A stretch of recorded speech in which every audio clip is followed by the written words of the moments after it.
L'image a été l'une des plus marquantes cette semaine. En plein confinement, une file d'attente s'étire sur plusieurs dizaines de mètres dans les rues de Marseille. 1 mètre de distance, s'il vous plaît, entre vous. La plupart portent des masques et présentent des symptômes du virus.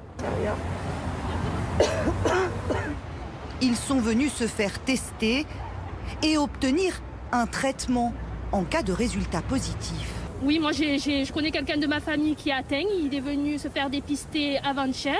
Le lendemain, il a été pris en charge. Il a déjà un traitement. Donc à un moment, c'est rassurant.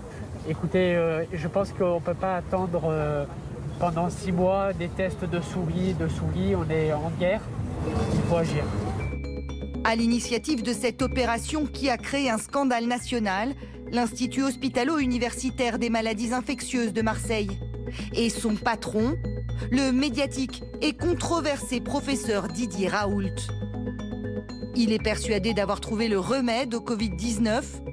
Chercheur visionnaire ou charlatan, qui est Didier Raoult et que vaut la chloroquine, son médicament miracle?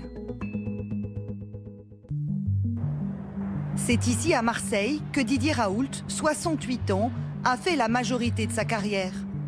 Il a notamment présidé l'université de médecine et des sciences dans les années 90. Pourtant, rien ne le destinait à la recherche.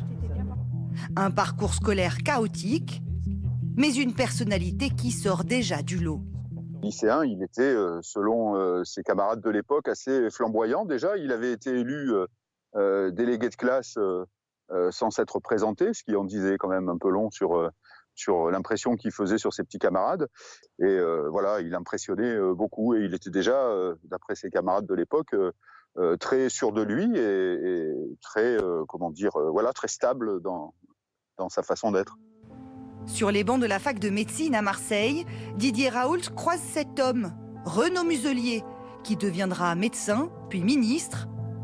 Il se souvient d'un étudiant brillant.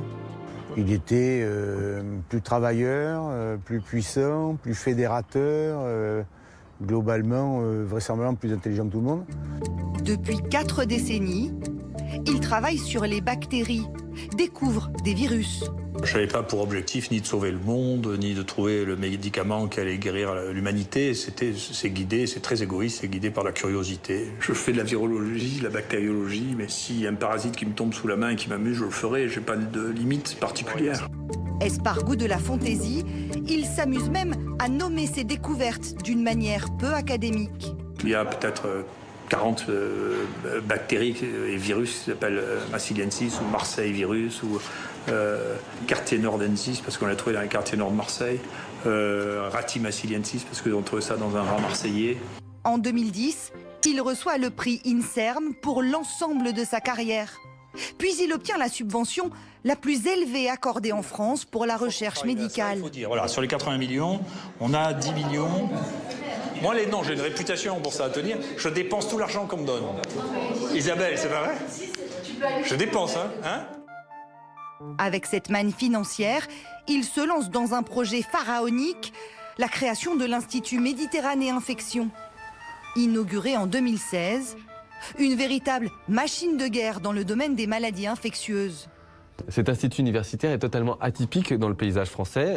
Il y a environ 6 à 7 instituts universitaires du même genre en France, mais c'est celui qui se targue de produire le plus de publications scientifiques. C'est aussi un institut qui gagne de l'argent dans un univers qui n'est pas forcément très bénéficiaire en France notamment. Et puis c'est un endroit à la fois universitaire mais qui comprend aussi des laboratoires publics, des laboratoires privés. Il y a aussi des start-up au sein même de cet institut, ce qui en fait une sorte d'incubateur d'idées et de recherche. Didier Raoult, lui, se voit comme un avant-gardiste, le poil à gratter du milieu scientifique. Il y a quelques années, il se laisse pousser les cheveux, un changement de look peu conventionnel dans son domaine. Dans un livre qui lui est consacré, voilà ce qu'il répond aux journalistes qui lui demandent pourquoi cette métamorphose.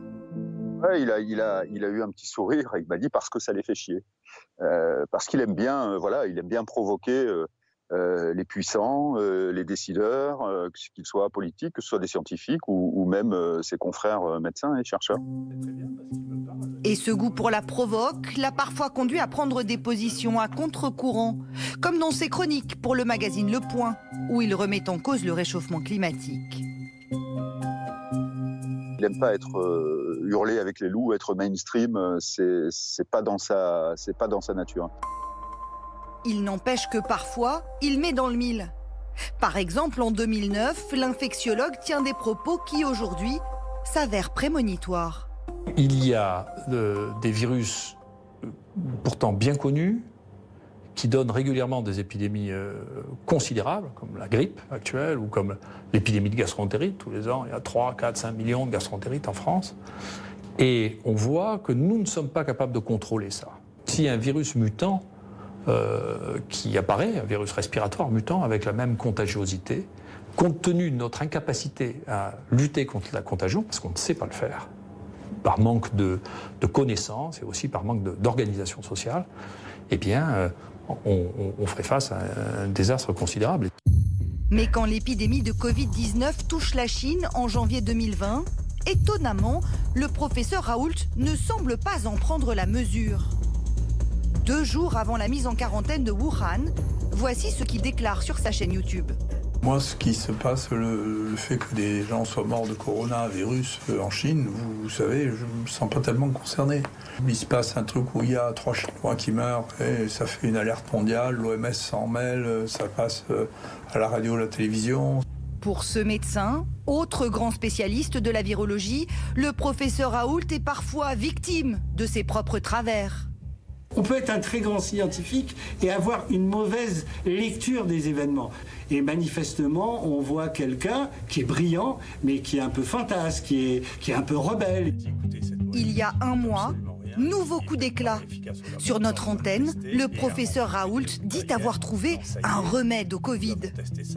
Alors, ce qui est efficace, c'est quelque chose qui n'est pas une immense surprise. C'est la chloroquine. C'est un médicament qui a d'abord été utilisé comme traitement antipaludique. En fait, il entend utiliser l'hydroxychloroquine, une molécule dérivée commercialisée sous le nom de Plaquenil et prescrite dans le traitement de maladies auto-immunes ou de polyarthrite rhumatoïde. Il n'est pas le seul à s'y intéresser. En Chine, le médicament fait l'objet de recherches et de publications. Il suscite également l'enthousiasme de Donald Trump. Il y a de bonnes chances pour que ce soit le plus grand changement de donne de l'histoire de la médecine. Dans son institut marseillais, Didier Raoult mène un essai thérapeutique. Une étude portant sur 24 cas de Covid-19.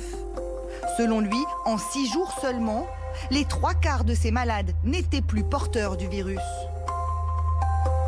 Convaincu du bien fondé de sa trouvaille, il dispense son traitement dans la région et en fait bénéficier d'illustres patients qui ensuite vantent les mérites de la chloroquine dans les médias. Vous avez contracté le Covid-19. Comment allez-vous et comment avez-vous vécu ce traitement à la chloroquine que vous avez suivi ? Moi, je l'ai vécu parfaitement bien. Aujourd'hui, j'en suis au 6e jour. J'ai le sentiment d'être guéri. À partir du moment où il y a une solution testée déjà sur un certain nombre de patients qui semblent porter leurs fruits, je ne vois pas pourquoi la France se priverait de pouvoir, sur un grand nombre de ceux qui, avec leur consentement personnel, s'il n'y a pas suffisamment de recul, sont d'accord pour l'accepter. Mais la solution du professeur Raoult divise et suscite la colère de certains grands spécialistes. La méthodologie de l'essai est fragile, les résultats sont surexploités. On ne donne pas des espoirs aux gens sur un essai mené comme ça de manière assez approximative. Mais depuis les annonces du chercheur marseillais, Merci, bonne journée à vous. Partout en France, les pharmacies sont prises d'assaut par des malades à la recherche du traitement miracle. ils ont envie de croire. Mais l'envie de croire vous fait aller vers une médecine plutôt de sorcellerie et une médecine émotionnelle. On a eu déjà des épisodes identiques. On a eu ça avec le Mediator. Tout le monde voulait maigrir, tout le monde prenait du Mediator et on s'est rendu compte après de la catastrophe sanitaire avec des gens qui sont morts. Donc, il ne faut jamais avoir une réaction impulsive et émotionnelle face au traitement. Et le Plaquenil n'est pas sans risque. Parmi les effets secondaires, un danger pour le cœur. Chaque patient à qui il est prescrit doit bénéficier d'une surveillance très stricte et faire un électrocardiogramme. Quand il y a un effet toxique qui arrive sur 1 pour 1000, si vous le donnez à 100 personnes, à 1000 personnes, vous n'allez pas avoir beaucoup de casse. Mais si vous le donnez à des millions de personnes, vous vous rendez compte que statistiquement, il va y avoir une casse énorme. Donc, on va peut-être éviter des catastrophes d'un côté, mais on va en produire d'autres de l'autre côté. Donc, ça n'a aucun intérêt. Mais la stratégie Raoult fonctionne. Il attire l'attention du gouvernement qui intègre finalement la molécule dans plusieurs essais cliniques européens. Le ministre de la Santé, Olivier Véran, finit par autoriser son utilisation, mais du bout des lèvres. Le Haut Conseil recommande de ne pas utiliser ce traitement, à l'exception de formes graves, hospitalières, sur décision collégiale des médecins et sous surveillance médicale stricte. Pour Didier Raoult, c'est une première victoire. Dans le cadre de l'urgence sanitaire, l'hydroxychloroquine peut être prescrite en traitement du Covid-19.